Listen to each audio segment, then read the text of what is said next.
欢迎观看真观点，我是珍飞。应大家的要求，从今天开始呢，我们除了跟进美国大选的重要消息之外还会陆续做一些不广为人知的所谓阴谋论的话题，比如深层政府、光明会、披萨门、恋童癖等等。这些话题牵扯的权贵层级很高，行径卑劣，却从来不被主流媒体触碰。但是也正是因为主流媒体不报，反而更值得我们去研究和一探究竟。内容非常的多，非常劲爆，让人难以置信。我们每期呢会讲一点，所以一定要记得订阅哦，打开旁边的小铃铛，这样就可以第一时间看到新的节目啦。今天我们着重来看一看光明会和深层政府的关系，以及绝版光明会卡牌是怎样准确的预测911恐袭和今年的全球大瘟疫的。这一套卡牌发布的内幕呢也异常的诡异。大家知道$1纸币上面印的图案就是光明会的标志。光明会到底是什么呢？为什么它的标志能够被印在美元上啊？开始之前，我们先来讲一个此前传得沸沸扬扬的美军截获 Dominion 服务器的背后疑点。先来关注一下大选的消息。在周四的川普团队记者会上，辛尼·鲍威尔证实了服务器在德国被没收，但是他还说了一句，不知道是好人还是坏人拿到了手里。要知道，这个服务器可是证实民主党偷窃选票的铁证啊！好在周五鲍威尔更新了消息，是美国的军方截获了 Skyto 服务器。军方是挺川普的，所以说呢，可以说是鲍威尔指的好人拿到了这个服务器。目前政府正在调查，不过这事情可是疑云重重。最初是在11月14号被共和党议员路易·高莫特曝光，紧接着呢，一位前中情局特工透露，这个服务器其实是属于 CIA 中情局的。我们先来梳理一下 Dominion Skyto 两家公司的关系。Skyto 是一家西班牙的在线投票机公司，它位于德国的服务器为 Dominion 提供美国大选的制表服务，所以美国大选的数据在选举夜的当天其实上是被送往了德国和西班牙。当时高莫特最先爆的料是美国驻德军队突袭了 Skyto 公司，拿到了 Dominion 的数据。但随后几天，高莫特又透露，在他报告给总统川普时，川普总统让他通过内线来联系。但是等到总统派人到达服务器的所在地时，服务器居然已经被人拿走了。直到目前呢，美国国防部都一直没有对这种说法表态。但是好在后来有一位前中情局的特工站出来解读了这一件事情。这位特工曾经在中情局担任过情报官员，离开政府之后呢，他成立了私人咨询机构，专门帮助政府提供情报咨询。他在一个采访中更是披露了这件事情的整个内幕，其中包括军方是如何拿到这个服务器的。他说，服务器是美军驻欧洲司令部从中情局驻德国的机构中拿到的，并且整个行动居然是在 CIA 和 FBI 两个情报界的头目不知情的情况下进行的。他说呢，因为德国的 Skyto 和 Dominion 对美军来说其实并没有直接的执法权，还是属于外国的管辖范围，在没有他国允许的情况下，美国的法律不能够在其他国家强制执行。但是他根据过去22年的经验，他熟知美国政府是如何在境外来实施执法或者是采取军事行动的。根据他获得的可靠消息呢，他推断是美国欧洲司令部指挥的部队控制了这一个实际上是属于 CIA 中情局的服务器。他还透露，美国军方采取对 CIA 的强制行动其实并不鲜见。他的一位任职缉毒局特工的密友呢，就曾经在美国陆军的支持下进入过这个德国法兰克福中情局的机构，以获取 CIA 扣留的信息。他推测美军采取的这一次行动肯定是在其他美国执法部门在场的情况下进行的，因为这要为日后的法庭诉讼而留证。这一次支持截获服务器的其他机构有美国法警、缉毒局和特勤局，他们呢都已经事先得到了这个情报。排除 CIA 和 FBI 的原因，我相信聪明的你们肯定都知道，弹劾川普的通俄门这两个部门可都是主要的推手。鲍威尔律师就曾多次要求立即解雇中情局的局长。他还透露，服务器中应该有大量的证据可以证明这一次的选举舞弊是最阴险的一个国际形势的阴谋。I mean, we've unearthed a global criminal conspiracy that is just mind-blowing, and we've only scratched a tip of the iceberg. 对于选举的结果，林伍德律师也曾说过，服务器的数据显示川普总统大选取得压倒性的大胜，得到了410张选举人票。servers that were seized in Frankfurt a few days ago from a company called Seidel. Those servers show the real vote. Trump won this election with 410 electoral votes and probably upwards of 70+% of the popular vote. 对了，有一件事情非常诡异。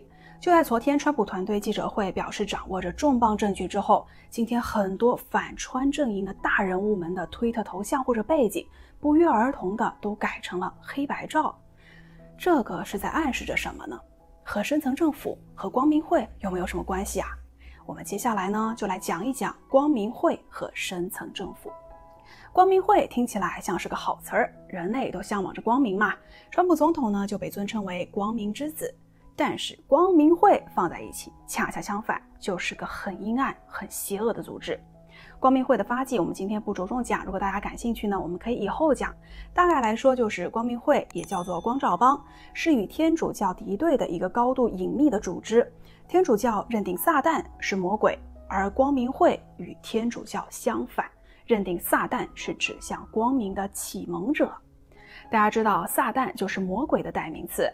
光明会的拉丁语的字面意思呢是受到特别启示的人，这个就是指的撒旦的特别启示。那说到这里，光明会是个什么样的组织，大家可能心里都有数了。1770年，光明会的创始人本在大学教授神学的亚当·魏塞普本背离了基督教，拥抱撒旦，并称自己受到撒旦的特别启示。在6年之后的5月1日，他开始撰写毁灭所有现存政府和宗教的核心计划。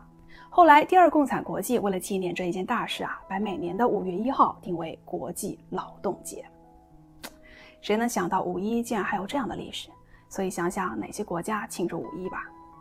自此以后呢，光明会就开始悄无声息地向世界各国蔓延。1784年，一位光明会的会员被雷给击中身亡。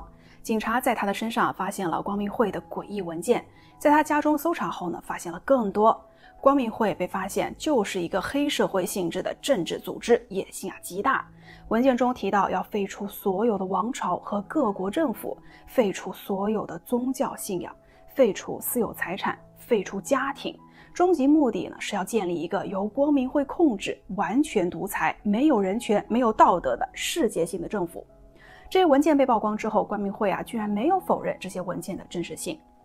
在光明会的内部层级分明，会员大致分为初级、中级和神秘3类。光明会会选择性的考核和发展他的成员，而不是全盘接受。不同的层级只能够知道自己所在层级中的事，上一层迷惑下一层，不断的考核、淘汰或者升级。只有当成员通过了层层考核之后，才能够不断升级，最后进入他的核心阶层。而只有进入核心阶层，才能够真正接触到更加隐秘的黑暗组织撒旦教的真相。光明会的成员基本上都是能够控制、影响社会发展的顶尖阶层，比如能够控制能源经济的大财团，控制舆论的传媒巨头、名人、明星、政要、领袖等等，都是他们的秘密会员。我们知道嘛，人类社会的结构是金字塔型的，处于顶层的极少数上层人士能够影响和控制整个社会。那么只要控制了顶层这一部分人，是不是就能够控制人类社会了呢？在西方自由社会，撒旦教利用的就是人类社会的金字塔结构，慢慢成了控制美国的黑暗势力，建立了操控西方世界的深层政府，从而掌控着全世界。至于撒旦教嘛，大家可能都多少知道，通过查证资料，它是一个神秘诡异的组织。他们的聚会呢叫做黑色聚会，在午夜进行祈祷，用黑蜡烛、黑窗帘，蜡烛要倒着放，十字架倒着放，或者是呢被踩在脚下。聚会时要烧一本圣经，发誓永不做好事，然后就放纵和狂欢。好恐怖啊！更恐怖的还在后面呢。据说撒旦教徒有恋童癖，喜欢血腥，在某种邪教仪式下可以与魔王撒旦通灵，因而能够在魔鬼附身的情况下获知人类世界将要发生的一些可怕的事情，或者是提前获知魔鬼将操控和毁灭人类的一系列的阴谋。而这种与魔王通灵、预知未来将发生的可怕的事情，在一套光明会的卡牌上展露无遗。光明会卡牌并不是光明会发行的，而是由一个游戏公司斯蒂夫·杰克逊公司设计和发行的。刚刚我们说光明会高度隐秘，他们怕被别人知道还来不及呢，不可能自主发行的。1995年发行的这一套光明会游戏卡牌叫做光明会新世界秩序。游戏中让玩家扮演光明会内部不同的秘密层级，以战争、政治、经济手段制造阴谋，最终达到控制世界的目的。这一套卡牌一直被认为是光明会的真相。这一版卡牌游戏全套总共409张，非常诡异和恐怖的是，在这一套卡牌中准确地预言了1995年以后人类社会发生的一系列的灾难，比如911恐袭、墨西哥湾石油泄漏、戴安娜之死、克林顿的丑闻、印尼大海啸以及今年的全球大瘟疫。这一套卡牌的出身呢就非常的奇怪，它是由史蒂夫·杰克逊游戏公司在1990年设计，1995年出版发行的。在这几年，黑客史上最著名的黑客之一劳埃德·布莱肯西普刚好是这一家游戏公司的合伙人。就在这一套卡牌刚刚设计出来时还发生了一件非常神秘的事情。美国的特勤部突然破门闯入了这一位黑客的家里，翻箱倒柜，然后马上呢又闯入了史蒂夫·杰克逊游戏公司的总部，以追捕黑客为名没收了公司的电脑，还破坏了现场。卡牌的发行也是一波三折，最后呢还是在一个基金会的帮助之下，与美国特勤部对簿公堂，赢下官司，获得赔偿，使这一套卡牌最终在5年之后得以发行。但是就在这一套卡牌发行之后不久，卡牌又被迫停止了发行，成为了绝版。这背后究竟发生了些什么，我们不得而知。当时美国特勤部对外界的说法是这位大黑客在几年前呢曾经入侵了贝尔南方电讯公司的电脑，还窃取了一份机密的文档。但是后来聪明的民众发现，特勤部说的这份所谓机密的文件都能够在贝尔南方母公司公开出售的文件当中找到，而且这一份文件呢当时还只是以13美元的价格公开出售的。所以特勤部说的担心这位黑客把偷窃的文件发布出来，这种说法很可笑，因为他早就公开出售了。这看起来明显是对外界的敷衍，转移公众的视线。真正的原因呢，根据推测很可能就与光明会的卡牌有关，很可能当时这位大黑客黑进的就是光明会的内部系统，窃取的是光明会的核心资料，而这一套卡牌就是他们在查阅了所有内部机密资料之后设计出来的。有人认为这套卡牌非常真实地再现了美国深层政府的现实阴谋，所以后来呢被禁止发行。从1995年开始，卡牌上所画的预言不断在被印证，还有一些可怕的事情没有发生。很多人对卡牌的预测的准确性几乎从不怀疑，而对设计者到底如何能够做到先知这些事情似乎更感兴趣。比较普遍的认识呢，就是卡牌的内容是来自于黑来的资料，就是真正的光明会的内部资料，可以说是预言，也可以说是信奉魔鬼的撒旦教将在人间实施的阴谋和破坏。一旦成功实施了，不就成了预言了吗？这一套绝版了的光明会卡牌居然还被中情局 CIA 一五一十的全部存了档。你们说吧，没点什么也不用中情局存档吧？接下来呢，我们就来讲几个光明会卡牌中预测的已经发生的事情。第一件事就是911恐怖袭击。在2001年的9月11号，19名基地组织的恐怖分子劫持了4架民航客机，使得其中2架飞机分别冲撞了纽约世贸中心的双子塔，第3架飞机撞向了五角大楼。这一次恐怖袭击造成了3000名美国平民的死亡，震惊世界。诡异的是，光明会卡牌中有2张卡牌，其中一张与6年之后发生的911恐袭中的世贸双子塔遇袭倒塌时拍摄的画面几乎一模一样，另外一张画的呢就是五角大楼遇袭时的画面。可以说这2张卡牌很准确地预言了6年之后911的恐袭事件，提前将6年之后的恐袭画面给画了出来。这个只是巧合吗？不太可能啊。那911恐袭背后是不是可能隐藏着鬼影，或者说就是深层政府的巨大阴谋呢？没错，911事件发生之后很多专业人士通过分析，认为那是一个隐藏在美国政府内部自导自演的巨大的阴谋。一个关于911最有名的纪录片《脆弱的变化》就站在专业的角度具体分析了911事件的各种疑点，认为双子塔的倒塌不可能是由飞机撞击成的，而是另有阴谋。911发生之后，基地恐怖组织的首领本拉登承认是他策划和发动行动。在2011年，奥巴马当政时宣称发动恐袭把本拉登给击毙了，但是当时呢却没有对外公布任何击毙的照片，借口是照片太血腥，不便公布。但是今年的10月，美国 CIA 的前特工突然有爆料，说2011年5月，海豹突击队6队袭击本拉登藏身地时，杀死的是本拉登的替身。本拉登的真身被转移到了伊朗，伊朗当时还因此向奥巴马政府勒索了1520亿的封口费。而这一切呢，都是 CIA 的局长布伦南、国务卿希拉里和副总统拜登设计并且胁迫奥巴马实施的。而海豹突击队6队后来在阿富汗被团灭，就是奥巴马政府为了掩盖真相而故意制造的杀人灭口。10月13号，川普总统在推特上也转发了推文，宣称本拉登其实根本没有死，被击毙的只是他的替身。光明会中有2张牌似乎很有寓意，一张是克林顿，一张是希拉里。希拉里手中牵着狗链，另一头呢就套在克林顿的头上。克林顿套着狗链，手中在抛着一枚硬币。网上有人收集了大量线索之后呢，披露希拉里其实是撒旦教徒。也有人说克林顿基金会的水比我们想象中的更深。你们想不想知道？想知道什么呢？留言告诉我，我搞清之后一定讲给你们听。有张卡牌中还画着一位女人，长得和克林顿爆丑闻的莱文斯基很像。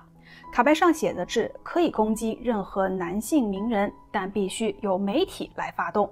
若成功，这位男士将因丑闻而无法再担任公职，从而退出游戏。在1998年，克林顿和莱文斯基的性丑闻被媒体曝光，克林顿后来遭到了弹劾。还有一张卡牌准确度几乎达到了 99%， 就是墨西哥湾的石油泄露事件。在2010年，英国石油公司在美国墨西哥湾的深海钻油平台发生了爆炸，发生了石油泄漏事件。后来媒体拍到了一张满身油污的海鸟照片，被广为传播，引起轰动。而这一张名叫漏油的卡牌，上面画着一张满身油污的海鸟，与媒体拍摄的那张照片几乎完全一样。卡牌上呢还画着布满油污的海面，上面露出一艘沉船的一角，这与墨西哥湾钻油平台爆炸沉没时的画面几乎一模一样。你看看，卡牌上呢甚至还有今年的全球大瘟疫，有一张叫做恶魔瘟疫的卡牌上画着恶魔和蝙蝠。大家还记不记得肺炎最开始就是从蝙蝠体内发现的？恶魔和蝙蝠背后的建筑物与美国国会大厦还有武汉的国会大厦一模一样，武汉的国会大厦是完全反照美国国会大厦建造的。而这是不是在暗示着病毒会从武汉爆发，同时也在暗示着病毒会攻击美国以及美国政府呢？联想到美国国会大厦与川普之前的染疫，是不是也是有恶魔的阴谋啊？另外还有一张病毒大流行的卡牌，上面画着一排排黑色的实体袋，还有手套、口罩、消毒液以及巨大的英文单词 quarantine 隔离。2张卡牌结合起来，与今年的全球大瘟疫非常吻合，不由得让人毛骨悚然。在光明会的卡牌中还有一张牌叫做适可而止，画的是一张愤怒的脸，而这张脸呢与川普总统非常的相似，几乎一模一样。川普总统为什么会被画在卡牌上？光明会的卡牌是怎么样预测川普总统的？因为时间关系呢，我们今天就先讲到这里。因为关于川普总统的预言非常的多，我们必须要比较全面的呈现给大家才行。但是今天的时间不够了，下期我们专门来讲，所以一定要记得订阅哦。感谢您观看今天的真观点，我是珍飞，我们很快再会。别忘了记得关注我们的推特、Facebook， 还有跟我们发邮件哦，真观点@gmail.com。